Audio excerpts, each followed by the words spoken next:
കാലവർഷം എത്തിയ ആദ്യ ദിവസങ്ങളിൽ തന്നെ അതിതീവ്ര മഴ സംസ്ഥാനത്തുടനീളം ലഭിക്കുന്നു എന്നുള്ളതാണ്. ആ മഴ തുടരും എന്നുള്ളതാണ് ഏറ്റവും ഒടുവിലത്തെ മുന്നറിയിപ്പ്. കോഴിക്കോട്, വയനാട്, കണ്ണൂർ ജില്ലകളിൽ 3 ജില്ലകളിൽ ഇന്നിപ്പോൾ റെഡ് അലർട്ട് ഉണ്ട്.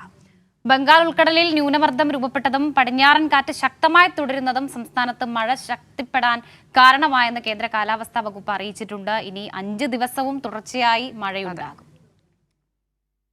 കോഴിക്കോട്, വയനാട്, കണ്ണൂർ ജില്ലകളിലാണ് അതിതീവ്ര മഴയ്ക്കുള്ള മുന്നറിയിപ്പുള്ളത്.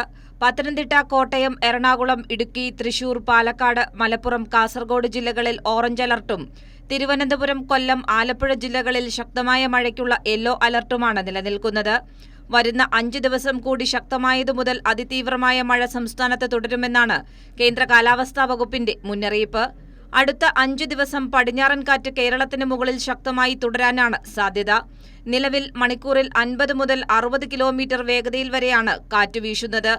ഇതിനു പുറമെ ഒഡീഷ തീരത്തിന് സമീപം വടക്ക് പടിഞ്ഞാറൻ ബംഗാൾ ഉൾക്കടലിന് മുകളിലായി രൂപപ്പെട്ട ന്യൂനമർദ്ദവും സംസ്ഥാനത്ത് മഴ കനക്കുന്നതിന് കാരണമായി. മലയോര മേഖലയ്ക്കും തീരദേശ മേഖലയ്ക്കും ഇതിന്റെ അടിസ്ഥാനത്തിൽ പ്രത്യേക ജാഗ്രതാ നിർദ്ദേശം നൽകിയിട്ടുണ്ട്. കേരള, കർണാടക, ലക്ഷദ്വീപ് തീരങ്ങളിൽ ഈ മാസം 31 വരെ മത്സ്യബന്ധനത്തിന് കേന്ദ്ര കാലാവസ്ഥാ വകുപ്പ് വിലക്കേർപ്പെടുത്തിയിട്ടുണ്ട്. ഉയർന്ന തിരമാല ജാഗ്രതാ മുന്നറിയിപ്പും തീരദേശത്തിന് പ്രത്യേകമായി നൽകിയിട്ടുണ്ട്. മുന്നറിയിപ്പുകളുടെ പശ്ചാത്തലത്തിൽ അതാത് ജില്ലാ ഭരണകൂടങ്ങളോട് ആവശ്യമായ മുൻകരുതൽ നടപടികൾ സ്വീകരിക്കാൻ സംസ്ഥാന ദുരന്ത നിവാരണ അതോറിറ്റി നിർദ്ദേശം നൽകി. ദുരന്ത നിവാരണ അതോറിറ്റി നൽകുന്ന നിർദ്ദേശങ്ങൾ കൃത്യമായി പാലിക്കണമെന്ന് ജനങ്ങളോടും ആവശ്യപ്പെട്ടു. കൈരളി ന്യൂസ്, തിരുവനന്തപുരം.